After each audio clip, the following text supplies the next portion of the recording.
നാളെ ആകട്ടെ എന്ന് കരുതി പല കാര്യങ്ങളും നീട്ടിവെക്കുകയും ഒടുവിൽ അത് ചെയ്യാൻ കഴിയാതെ പോവുകയും ചെയ്യുന്ന പലരെയും നിങ്ങൾക്ക് അറിയാമായിരിക്കും. ഒരുപക്ഷെ അത് നിങ്ങളുമായിരിക്കാം അല്ലെ? പ്രൊക്രാസ്റ്റിനേഷൻ അഥവാ നീട്ടിവെക്കൽ എന്ന് പറയുന്ന ഈ ഒരു സ്വഭാവം കാട്ടുന്നത് പൊതുവെ 3 വിഭാഗത്തിൽപ്പെട്ട ആൾക്കാരാണ്. ഇതിൽ ഏതാണ് നിങ്ങളെന്നൊന്ന് മനസ്സിലാക്കുകയും കമന്റ് ചെയ്യുകയും ചെയ്യണം കേട്ടോ.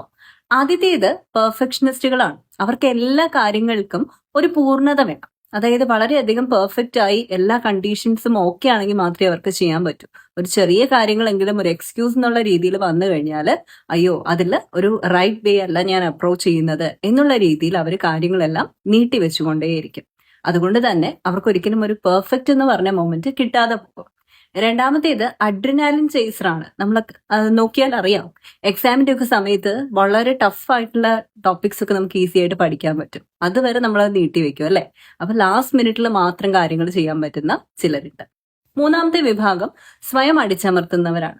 അവരെ സംബന്ധിച്ച് അവർക്ക് എന്ത് കാര്യം ചെയ്യാൻ പറ്റും എന്നൊന്നും അറിയില്ല. സ്വന്തം കംഫർട്ട് സോണിൽ നിന്ന് പുറത്ത് കടക്കാനാണ് അവർ ഈ നീട്ടി വെച്ചുകൊണ്ടേയിരിക്കുന്നത് കാര്യങ്ങൾ. അപ്പൊ ഈ 3 വിഭാഗക്കാരാണ് പൊതുവെ നാളെ ആകട്ടെ എന്ന് കരുതി ജീവിതത്തിലെ പല കാര്യങ്ങളും നീട്ടിവെക്കുകയും ഒടുവിൽ സക്സസ്ഫുൾ ആകാനായിട്ട് ഒത്തിരി ഡിലേ ആവുകയും ചെയ്യുന്നത്. ഇതിൽ ഏത് വിഭാഗത്തിലാണ് നിങ്ങൾ? എന്തു തന്നെയായാലും CBT പോലുള്ള തെറാപ്പികൾ ഫലപ്രദമാണ്.